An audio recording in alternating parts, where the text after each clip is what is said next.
बीते कुछ घंटों में पंजाब में दो बहुत खतरनाक वारदातें हुई हैं, दो बॉम्ब ब्लास्ट हुए हैं, एक जलंधर में, एक अमृतसर में। हम इसे कंडेम करते हैं।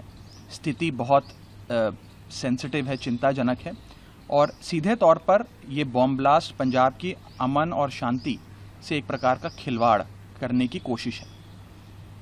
पंजाब के डीजीपी साहब ने मौका वारदात पर जाकर और फॉरेंसिक एक्सपर्ट्स से सारी जांच पड़ताल कर शुरुआती जांच में ये पाया कि इस वारदात के पीछे पाकिस्तान के आईएसआई का हाथ है। दूसरी ओर पंजाब के मुख्यमंत्री ये बयान दे रहे हैं कि इस वारदात के पीछे पाकिस्तान के आईएसआई का हाथ नहीं है बल्कि भारतीय जनता पार्टी का हाथ है।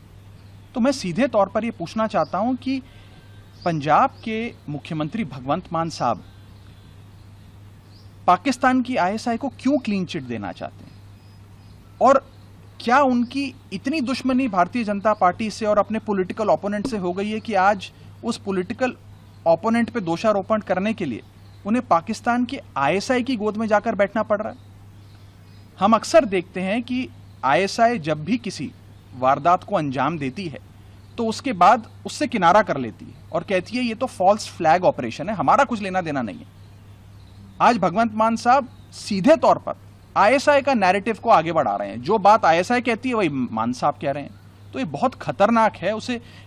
मैं समझने का प्रयास कर रहा हूं कि क्यों भगवंत मान साहब, ऐसी कौन सी वो कंपल्शंस हैं जिसके चलते उन्हें इन आतंकवादियों को और इस आईएसआई को क्लीन चिट देने की इतनी जल्दी पड़ी है और सीधे तौर पर वे अपने पॉलिटिकल ओपोनेंट को इसके लिए ब्लेम कर रहे हैं। ये बहुत चिंताजनक बयान है। इसे गंभीरता से लेना चाहिए और समझना चाहिए कि उनकी ऐसी क्या मजबूरियां हैं जिसके चलते वो इस प्रकार के बयान देने के लिए मजबूर हैं। दूसरा विषय यह है कि पंजाब एक बहुत सेंसिटिव बॉर्डर स्टेट है।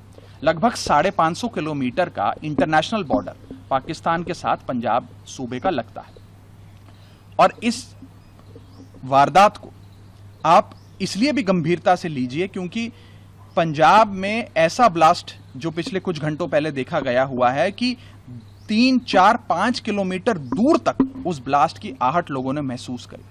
और इस ब्लास्ट की लोकेशन, जैसे कि जलंधर में जो ब्लास्ट हुआ, वो एक ऐसी जगह हुआ जहां 3 जगह से वो जगह आर्म्ड फोर्सेस, पैरामिलिट्री फोर्सेस और पंजाब पुलिस के हेडक्वार्टर से ढकी गई थी। एक ऐसी जगह जहां पर एक तरफ पैरामिलिट्री फोर्सेस का हेडक्वार्टर है, दूसरी तरफ पंजाब आर्मर्ड पुलिस का हेडक्वार्टर है और तीसरी तरफ भारतीय सेना का कंटोनमेंट इलाका लगता है। उस इलाके के बीचों बीच जाकर यह ब्लास्ट हुआ है। बहुत चिंता का विषय है।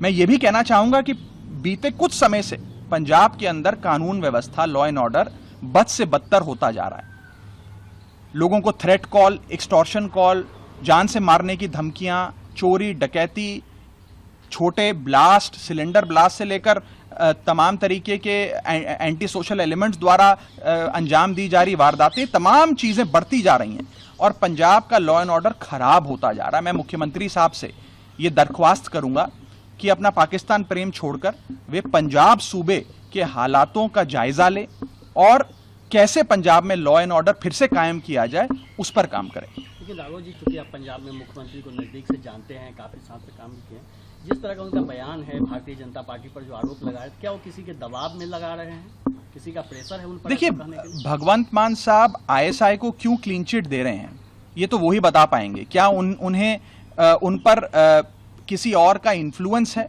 किसी शख्स ने उन्हें कहा कि आप इस प्रकार का बयान दीजिए, या उन्होंने कोई ऐसे पदार्थ का सेवन किया है उसका इन्फ्लुएंस है, ये तो मैं नहीं कह सकता। ये तो वही बता पाएंगे कि किसी व्यक्ति के इन्फ्लुएंस में या किसी वस्तु के इन्फ्लुएंस में वो ये बयान दे रहे हैं। लेकिन ये बयान बहुत सीरियस है और सीधे तौर पर ये एक प्रो पाकिस्तान और एंटी इंडिया बयान है। इन बयानों से एक डेमोक्रेटिकली इलेक्टेड चीफ मिनिस्टर को बचना चाहिए और अपने सूबे के जो लॉ एंड ऑर्डर के हालात हैं उनका जायजा लेकर उसे मजबूत कैसे किया जाए, इस बॉम्ब ब्लास्ट के पीछे जो लोग हैं उन्हें पकड़ा कैसे जाए, इस इन्वेस्टिगेशन को कंक्लूजन की ओर कैसे ले जाया जाए, उस विषय पे काम करना चाहिए और अपने सूबे के लोगों को विश्वास में लेना चाहिए, ना कि इस प्रकार के इर्रेस्पॉन्सिबल बयान देने चाहिए।